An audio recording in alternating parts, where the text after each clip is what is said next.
constitutions qui ont été adoptées, que le dialogue continue. Voilà, c'est ce dialogue qui continue. Eux, ils ne viennent pas pour se substituer aux résultats acquis. C'était clair et net. Mais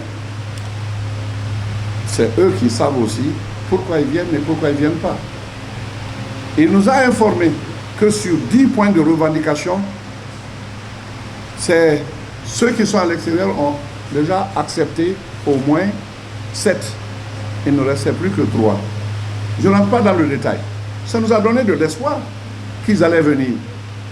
Mais tout le monde sait que la ligne rouge à ne pas dépasser, c'est la ligne qui concerne l'indépendance de la justice vis-à-vis du pouvoir.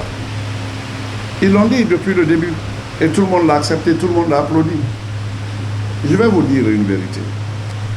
Je sais que le CNRD, dans sa grande majorité, et surtout le premier d'entre eux, quand on a dit que capitaine Dadis arrivait, la question qu'ils se sont posée, où on va le loger? Et ils ont dit, on va trouver une villa. C'est la justice qui a dit, ce n'est pas dans nos lois. Contre l'avis du CNRD. Ce n'est pas dans nos lois. Donc c'est la mort dans l'âme qu'ils ont vu capitaine Dadis, n'est-ce pas, en prison, à la maison d'arrêt. C'est la preuve de la bonne foi. C'est la preuve de la bonne foi. Ceux qui en ont fait leur chou gras ne savent pas ce qui s'est passé réellement. C'est ça la prépondérance de la loi. Qui d'entre nous pouvait penser que les événements du 28 septembre 2009 pouvaient être jugés en Guinée? Tout le monde trouvait la tâche impossible. C'est ainsi que des gens ont fait 14 ans en prison sans être jugés. La Cour pénale internationale qui a été créée, l'acte de Rome, cette Cour pénale-là, il y a 3 voies de saisine où le président de la Cour suprême, de la Cour pénale, se saisit lui-même du sujet avec ses conseillers, auquel cas le jugement est fait là-bas, à La Haye, où le gouvernement du pays saisit la Cour et en ce moment, c'est fait là-bas, où le Conseil de sécurité saisit la Cour pénale et traduit les gens en justice là. Voilà les 3. La 4e, si ce n'est rien de tout ça, c'est le pays qui prend la charge d'organiser. Et c'est le courage que le CNRD a eu. Après 14 ans, certains sont en prison et n'ont pas été jugés. Aujourd'hui, on les presse. Oui, on a raison. Même nous, dans l'accord du dialogue, dans les accords du dialogue, nous avons dit qu'ils n'ont qu'à aller, la justice n'a qu'à aller plus rapidement. Mais un jugement n'est pas facile. Si ça avait pris moins de temps qu'aujourd'hui, les gens ont dit, allaient dire c'est bâclé. Vous voyez, vous suivez en direct en plus à la télévision. Le Premier ministre donc nous a dit qu'ils continueront à demander à ceux qui sont à l'extérieur de venir pour que le dialogue continue. Mais ça ne veut pas dire du tout que, n'est-ce pas, c'est un autre pan ou un autre dialogue qui commence. Parce qu'il y en a qui s'étaient inquiétés là-dessus. Je vous dis ça. Parce que parmi les coalitions, il y en a qui s'étaient inquiétés. Mais tout ce qu'on a fait reste valable. Et un jour après, ce qui est intervenu, c'est une autre réunion, une autre conférence à l'hôtel du Kaloum. Et cette fois-ci, il y avait tous les ministres. La première réunion chez le Premier ministre, il n'y avait que le ministre de l'administration du territoire et de la décentralisation et le ministre des Affaires étrangères et des Guinéens de l'étranger. À part lui et le Premier ministre, à part eux et le Premier ministre, il n'y avait que les coalitions.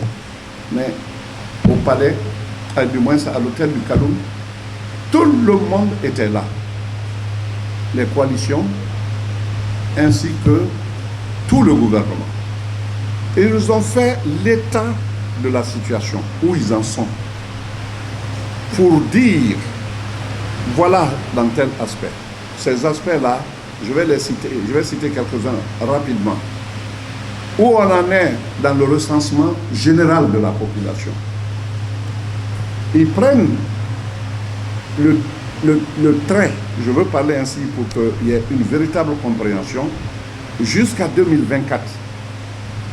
Jusque là-bas, ceux qui doivent aller au-delà, ils mettent toujours dans la partie gauche qui est verte, et la partie droite qui est blanche.